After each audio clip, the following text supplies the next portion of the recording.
নমস্কার, সকলকে স্বাগত। সূর্য উঠে পড়েছে। সত্যি প্রকৃতিতে দেখি যে যা নিজের মতন কাজ করতে শুরু করে দেয়। আমরাও কিছু কিছু মানুষ আছি একদম নিয়ম মেপে কাজ করি, কিন্তু কিছু কিছু মানুষ কোনো রকমে তার জীবনটা কাটায় আর নিয়মে চলে উদ্ভিদ। তার উদাহরণ আমি তোমাদের আজকে দিচ্ছি। এই যে ড্রাগন গাছ, তার সারা বছরের মধ্যে এপ্রিল থেকে শুরু হয় ফুল ফোটা, ফল আনানো, ফল পাকা, তারপরে নভেম্বর এসে স্টপ হয়ে যায়।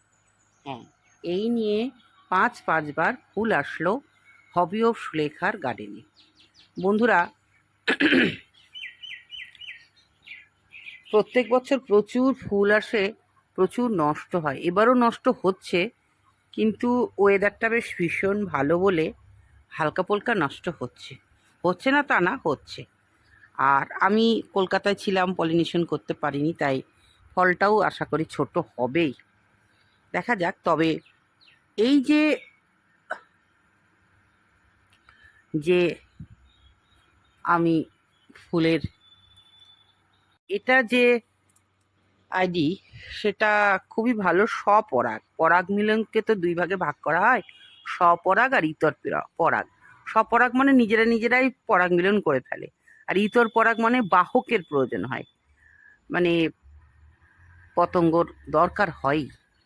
তো যেহেতু এরা স্বপরাগ, এটাই একটা আমাদের বেনিফিট।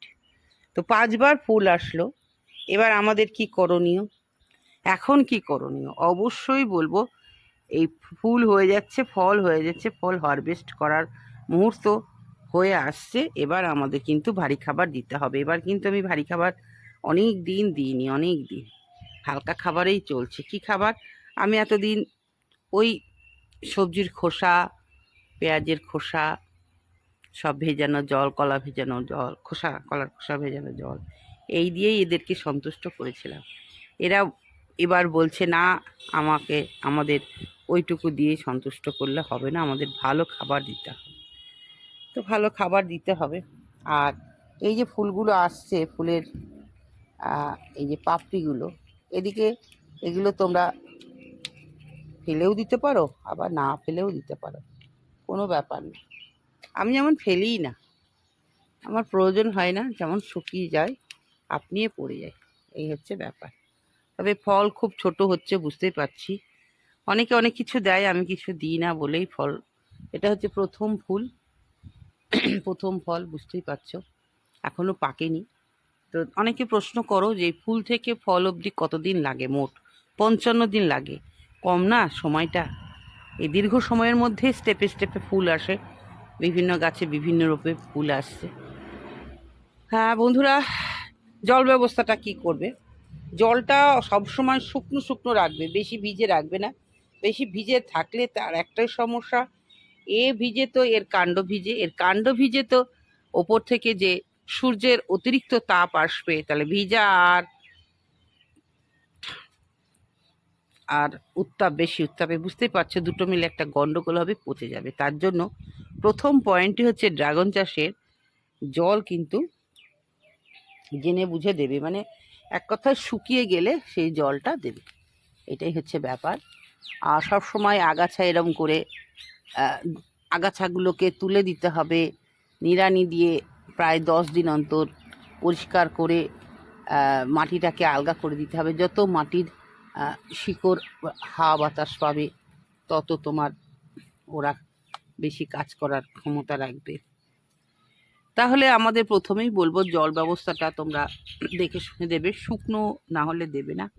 দ্বিতীয়ত হচ্ছে আগাছাটাকে দমন করে রাখবে। সবসময় একটু যদি এদেরকে একটু আলগা করে দাও, তাহলে বাতাস প্রবেশ করলে এরাও একটু শান্তি পাবে, এদের কাজ করার প্রবণতাটা একটু বেড়ে যাবে।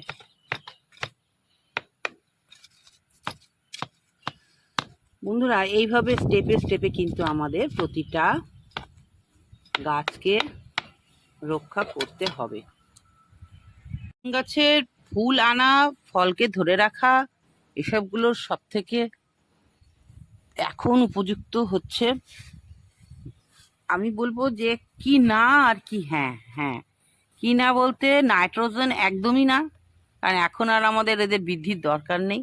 এদের আমরা এখন স্বার্থপর হয়ে গেছি, আমরা শুধু ফুল নেব। তার জন্য আমরা কি করব, পটাশিয়াম জাতীয়, সেটা জৈব হিসাবে কলার খোসা ভেজানো জল প্রায় 3-4 দিন ভিজিয়ে রাখবে। পেঁয়াজের খোসা, কলার খোসা, সালফার আছে। সালফারটা দিলে কি হবে, এরা তোমার একটু ক্লোরোফিল সমৃদ্ধ হবে, খাবারটা তৈরি করতে পারবে নিজেরাই। তো পটাশিয়াম সমৃদ্ধ খাবারের যে যোগানটা আমাদের দিতে হবে, সেটা জৈব হিসাবে আমরা কলার খোসা, পেঁয়াজের খোসা ভেজানো জল দিব। আর যদি ভাবো রাসায়নিক হিসাবে দেবো, তাহলে লাল পটাশ 1 চামচ গোড়ায় দিয়ে দিতে পারো, অথবা 0050 সাদা পটাশ 5 গ্রাম 1 লিটার জলে গুলে স্প্রে করে দাও, ব্যাস সেটাই হয়ে গেল। তবে ভিটামিন একটা অনুখাদ্য, সেটা তো দিতেই হবে, মাল্টি অনুখাদ্য দেবে। আর বোরন অবশ্যই স্প্রে করতে হবে মাসে 1 বার, বোরন আর জিঙ্ক। কারণ ফলটা ধরে রাখার জন্য, ফলটা বড় হওয়ার জন্য, ফুলের প্রচুর পরাগ আনার জন্য কিন্তু বোরন একান্ত দরকার। তাই বোরনটাও কিন্তু মাসে 1 বার স্প্রে করবে। তাহলে বোরন 1 বার।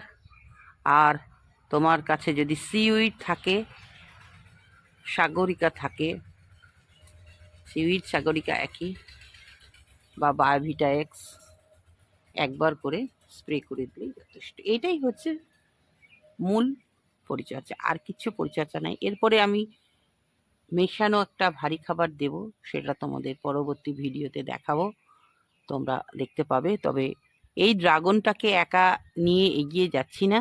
ড্রাগনের মধ্যে নতুনত্ব তোমাদের এর আগের ভিডিওতেও দেখিয়েছি, যে ড্রাগনকে শান্তি দেওয়ার জন্য, অতিরিক্ত তাপের হাত থেকে রক্ষা করার জন্য এরকম অনেকে গ্রিন নেট দেয়, আমি এই নেট দিয়েছি, ব্লু নেট দিয়েছি। তার কারণ পাশেই আমি অভিনব পদ্ধতিতে সবজির খোসায় আমি এই যে চালের থলিতে সব সবজি চাষ করেছি। এই সবজিগুলো সাইড দিয়ে ওপর দিয়ে চলে যাবে, দিয়ে সবজি হবে, সবজিও পাবো আমি। তার সাথে আমি কি পাবো, দেখো ঝিঙে হয়ে গেছে, তার সাথে আমার ড্রাগন প্রজেক্টটা একটু ঠান্ডাও পাবে, ছাতার কাজ করবে। এই জন্যই কিন্তু আমি এই ছোট্ট একটা সবুজ বাগান এখানে বানিয়েছি বন্ধুরা। দেখো, একটা ফেলে দেওয়া জকে আমি না একটা এই লঙ্কা গাছ লাগিয়েছি, কত সুন্দর লঙ্কা হয়েছে, জাতটা খুব ভালো। আর বেগুন লাগিয়েছি, অনেক দিন ধরেই হচ্ছে বেগুন,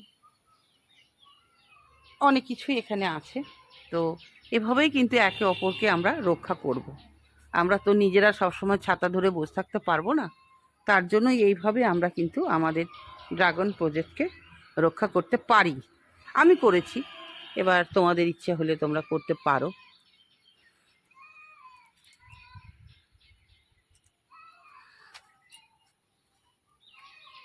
জায়গার অভাবে বেচারা ছোটোখাটো হয়ে যাচ্ছে সব, জায়গার অভাবে আর কত দেখব।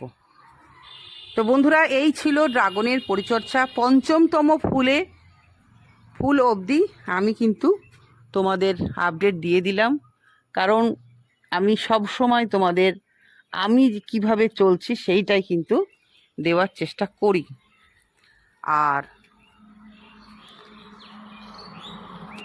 সব সময় চাই আমি যেমন খুশিতে আছি সবুজ নিয়ে, আমার দর্শক বন্ধুরাও সবুজ নিয়ে খুশিতে থাক।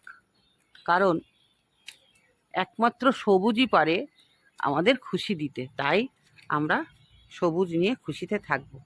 আজকে তাহলে এইটুকুই, আবারও আসবো।